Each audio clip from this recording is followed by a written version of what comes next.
Komandan Armada Kapal Induk Angkatan Laut Amerika Serikat di Laut Merah mengungkap kehebatan drone kapal milik Yaman. Drone itu telah dikerahkan ke Laut Merah untuk mengincar pasukan Amerika Serikat.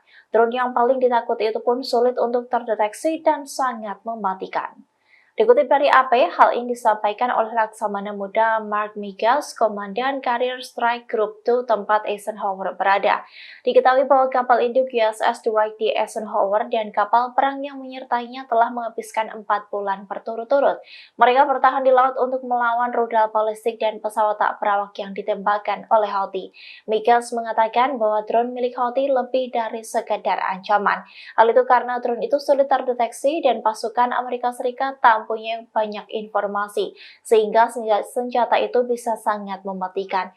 Diketahui Houthi telah menembaki kapal militer dan komersial Amerika Serikat sejak 17 Oktober 2023. Michaels mengatakan, meski telah sering menembak jatuh drone itu, namun ancaman senjata yang bernama USV itu pun masih terus berkembang dan mengkhawatirkan. Menurutnya, hal ini merupakan sebuah ancaman yang paling menakutkan dengan Yaman yang memiliki kapal permukaan tak berawak yang syarat bom. Bahkan kapal itu bisa melesat dengan kecepatan sangat tinggi. Diketahui bahwa pada Rabu 14 Februari 2024 tercatat sebanyak 17 kapal milik Amerika Serikat telah diserang oleh Houthi sejak awal perang pecah. Pasukan Pertahanan Israel atau IDF mengumumkan bertambahnya tentara tewas dalam pertempuran di Gaza Selatan. Adapun pasukan terjun payung yang dikerahkan pun telah tewas di tangan Hamas. Dikutip dari The Times of Israel, jumlah korban tewas dari pihak Zionis mencapai 234 orang sejak Perang Darat. Prajurit yang tewas karena serangan Hamas itu bernama Staff Sersan Noam Haba, 20 tahun. Ia berasal dari Batalion 202 Brigade Terjun Payung dari Yerusalem.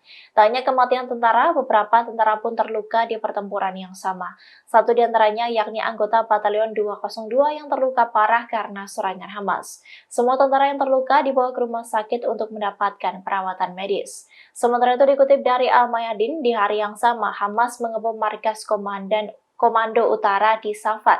Hal itu juga menyebabkan satu di antara tentara Israel tewas.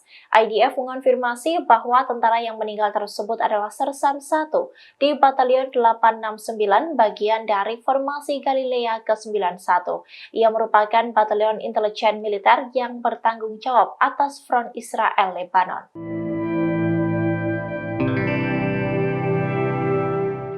Kelompok Hizbullah meluncurkan lusinan roket ke wilayah Israel pada Kamis 15 Februari 2024.